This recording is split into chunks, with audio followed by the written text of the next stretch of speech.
Vi møder alle unge mellem 15 og 25 år til en snak om unge, journalistik, medier og demokrati. Og hvorfor gør vi det? Fordi vi ser lige nu i den store verden udspille sig en kamp mellem demokrati, demagogi, sandhed over for løgn og misinformation over for fakta. Og vi tror faktisk på, at vi ved at mediedanne de unge mennesker, tage ud og snakke journalistik, tage ud og lave journalistik med dem, kan give dem både en nysgerrighed på, hvad journalistiske medier kan, og også kan give dem en fornemmelse af, at ved at bruge journalistiske værktøjer, så kan de selv lære at deltage i demokratiet med deres egen stemme.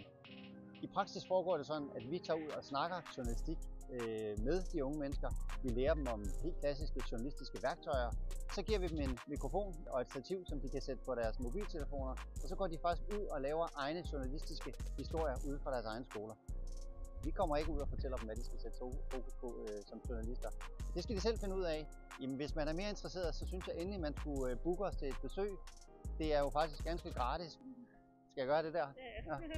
Ja. Lige her nedenunder, der kan man simpelthen bare klikke på et link, hvor der kommer en kontaktformular.